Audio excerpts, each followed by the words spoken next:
Thomson, le vieux fermier, a beaucoup d'ennuis. Il n'arrive pas à se débarrasser de son vieux gros chat gris. Pour mettre à la porte son chat, il a tenté n'importe quoi. Il l'a même posté au Canada et lui a dit « Tu resteras là ».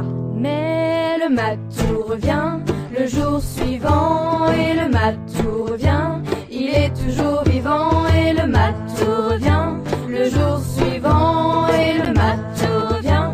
Il est toujours vivant. Thomson paie un petit gars pour assassiner le chat. L'enfant part à la pêche, l'animal dans les bras. Au milieu de la rivière, le canot a coulé. Le fermier apprend que l'enfant s'est noyé. Mais le matou revient le jour suivant et le matou revient. Il est toujours vivant et le matou revient le jour suivant et le matou revient. Il est toujours vivant. Le voisin de Thomson commence à s'énerver. Il prend sa carabine et la bourre de TNT. Le fusil éclate. La ville est affolée. Car une pluie de petits morceaux d'hommes vient de tomber. Mais le matou revient le jour suivant et le matou revient. Il est toujours vivant et le matou revient le jour suivant et le matou revient. Il est toujours vivant. Le fermier découragé envoie son chat chez le boucher pour qu'il en fasse du hachis parmentier. Le chat hurle et disparaît dans la machine. De la viande poilue est affichée sur la vitre.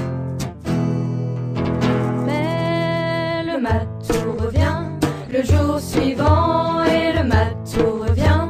Il est toujours vivant et le matou revient le jour suivant et le matou revient.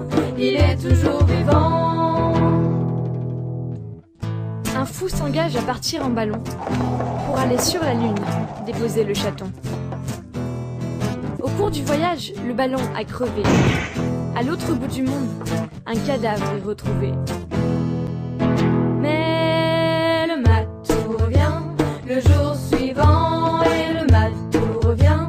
Il est toujours vivant et le matou revient le jour suivant et le matou revient. Il est toujours vivant. Cette fois-ci, on envoie le chat au Cap Kennedy. C'est dans une fusée à 3 étages qu'il est parti. Le fermier saute de joie, car il n'a plus de soucis. Le lendemain matin, on l'appelle de Miami.